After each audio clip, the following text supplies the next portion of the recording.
Good morning. Welcome back. I hope you are all well.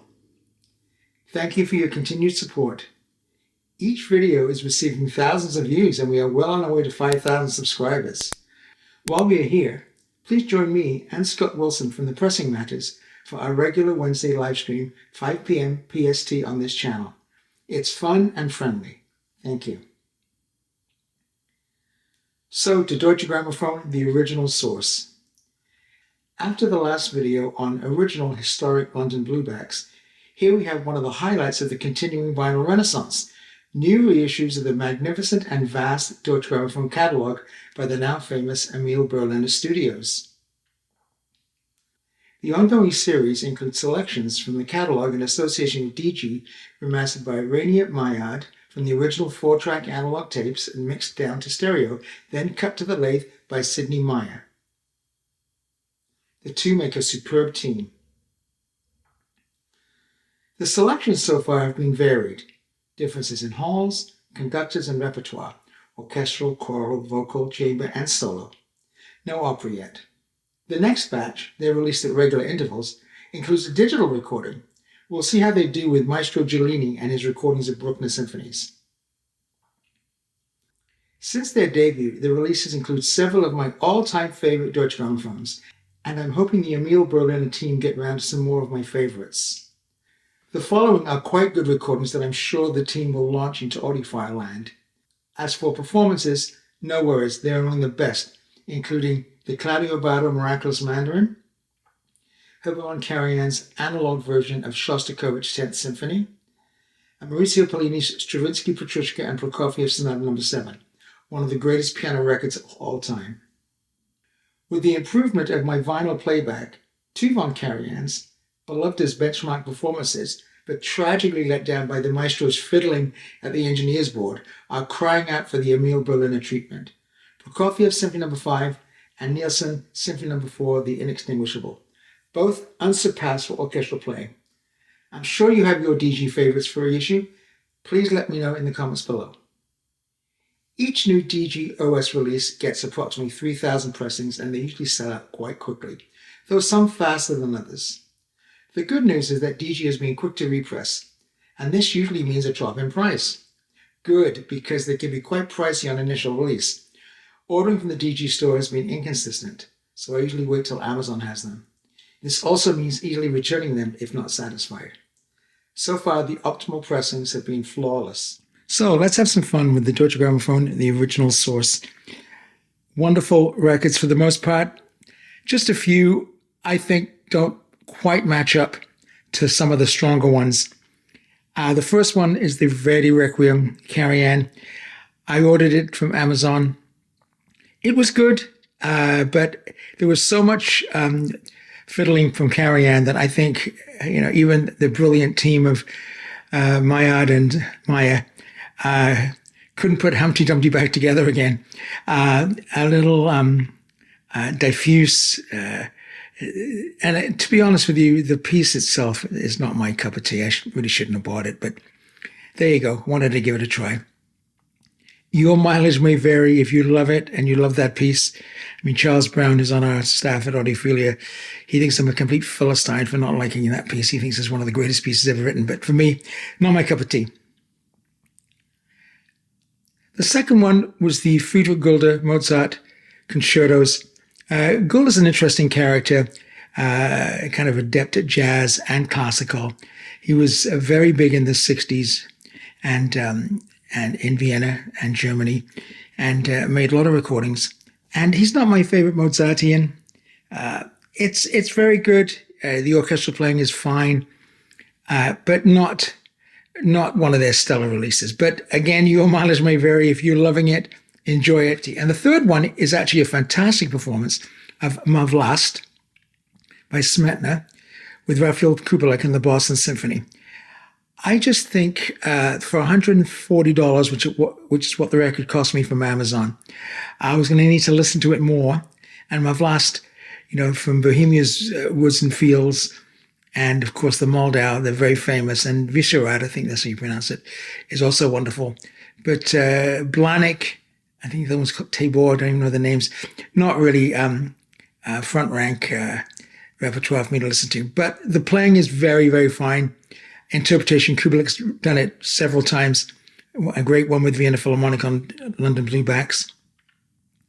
If you have it, I'm sure you're loving it. Me, the acoustics, I have the esoteric SACD of it, and they managed it maybe a little bit differently, maybe a little bit better. The acoustics, the Boston Symphony record from the center of the hall, and it's without people in it. It's like the Concertgebouw, the other great hall. Just it's a little bit too boomy. So really not up to the standards of the other ones, I think. And finally, Karajan's Mahler Fifth, which I purchased and actually sold it because I wasn't going to listen to it that much. I've got Schulte on deck and a few others that I much prefer. They did a good job considering Karajan really messed around with this recording. And some of the tuba parts were wonderful. They really brought them out. They sounded like pizzicato strings. It was just great. But some very bad editing on the original recording at the very end of the piece. It doesn't end synchronized at all. There's a big bleed over with the bass drum and a lot of other things that were bothering me, so I sold it. The ones that I think are really amazing. I'm going to start with the very best one, I think, and that's this magnificent Beethoven 7 with Carlos Kleiber and the Vienna Philharmonic. The sister recording to his famous Symphony No. 5, which was incredible. Many people consider the greatest recording of all time. Hopefully they're going to do it at the Emil Berliner Studios. There's the man. So why is this so great? Well, first of all, when I first got this record, I've had different incarnations of it over the years. It's a great Symphony No. 7, but it didn't supplant some others. The EMI, the Klemperer, for example, and a few others. Colin Davis with the Royal Philharmonic, can you believe that? From back in the 60s, very, very fine.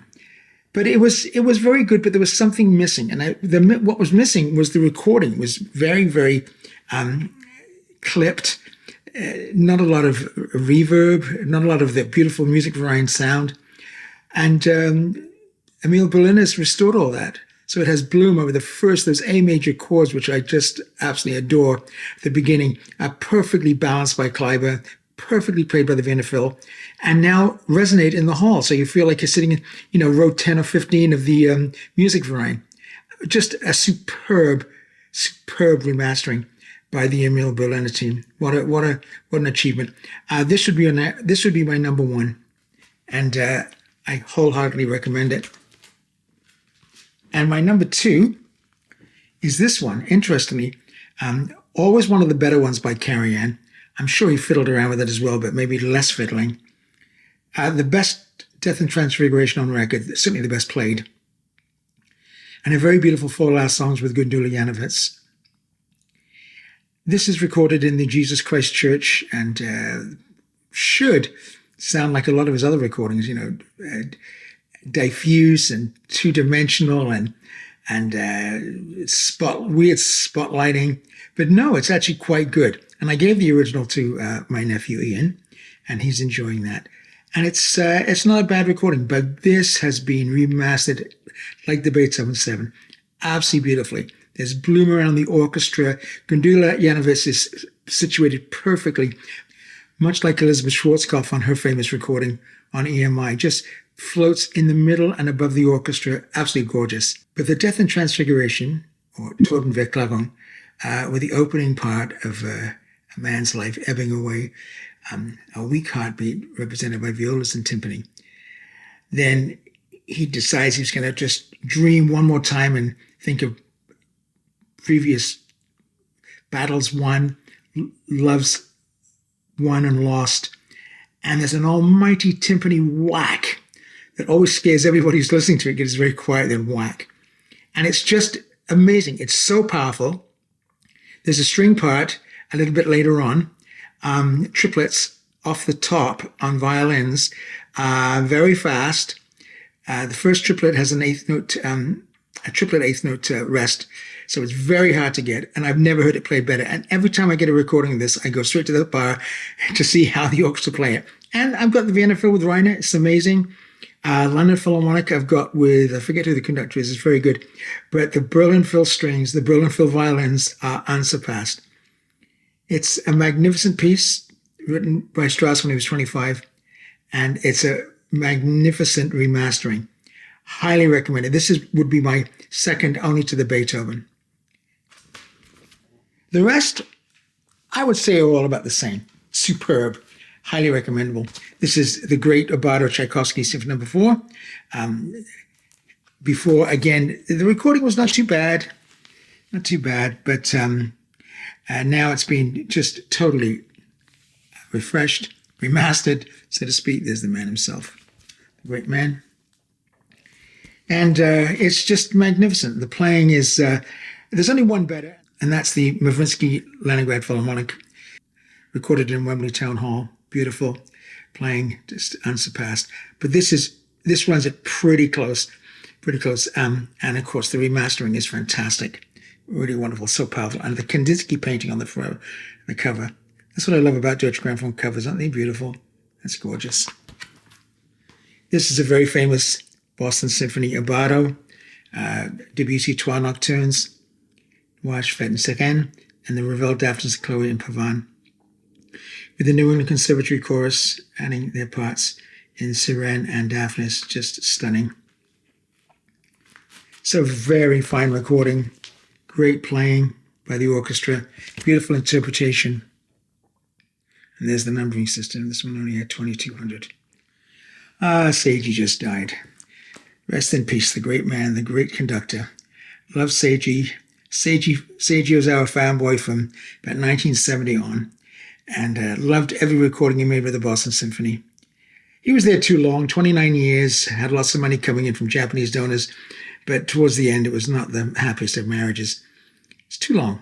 But, boy, in his early days with that orchestra, just incredible. And this Symphony Fantastique is very famous because it's probably the best played on record.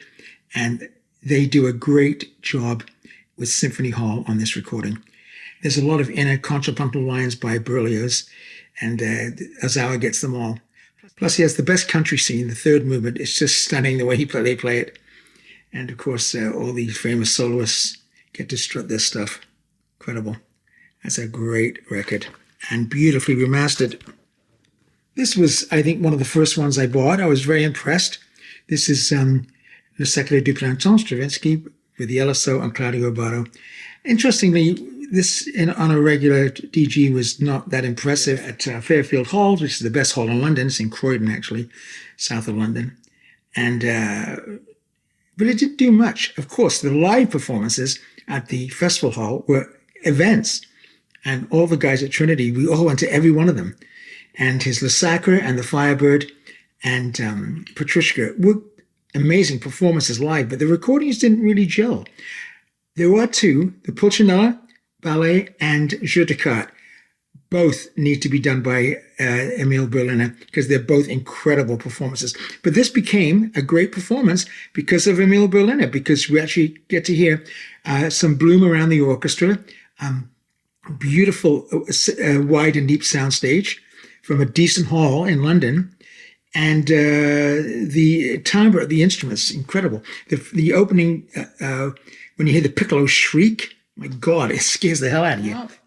Now to the pièce de résistance. This is the William Steinberg Boston Symphony set, the Deutsche Grammophon recordings. An incredibly fine conductor, very underrated. Only had a short tenure with the Boston Symphony, and he made 3 records, 3 great records. 2 of them, I think, have been turned into the most amazing recordings. One still has some challenges, and we'll go through them. We'll start with the one that has a challenge, and that is the Alsace-Brax Orchestra. It's very well played. It is not as well played as Karl Böhm or the Vienna Phil or some other ones. The recording is very good. They do a nice job with it, but it has a little bit of the Mavlas problem, a little bit too much bloom. Who knows exactly where the mics were placed. But look, don't let it deter you from buying the box set. It's a very fine performance. And Steinberg does some very interesting things with the score, so I think you'll enjoy that. This one, this very famous Planets with that gorgeous cover, is very fine. Much like the Abbado Ravel and Debussy record, it really handled the orchestra hall well. Steinberg, the information. Again, the original engineer was Günther Hermanns, and if you watch this channel, you'll know what we think about him. Talk about hits and misses. Anyway, this is with the Boston Symphony and with the New England Conservatory Chorus in number 7, which is beautifully done. But they remaster it very, very well. And Mars has very tight ensemble, and you hear the Collegno at the beginning, beautifully done. It's a wonderful Planets. Is it my favorite Planets? I think Carrie Ann on the original blueback from 1959, 1960 pips them at the post, I think. But if you want to, when they sell this individually, if they do, and you want a Planets in great sound with up-to-date remastering, here's your guy. And finally, the great Hindemith record that we've all been waiting for, or some of us have been waiting for. This is Symphony Matthews to Mahler and his concert music for strings and brass that he actually wrote for the Boston Symphony for their 50th anniversary. Two magnificent pieces. If you don't know them, and again, you don't want to get the box set, let's hope they release them separately. But this would be right up there with the Beethoven 7, probably ahead of the Beethoven 7 for importance of release. The remastering is masterful. The hall is controlled. The playing of the Boston Symphony is so spectacular, and both pieces are very challenging.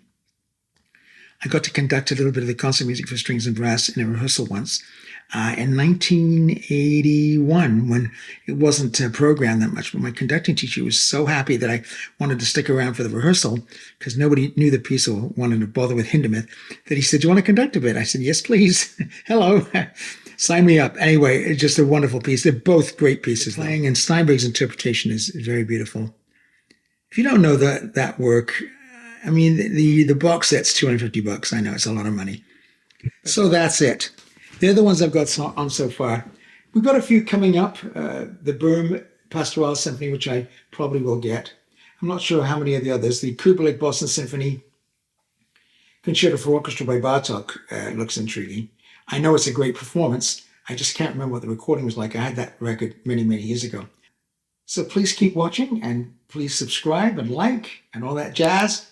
And we'll see you on the next video.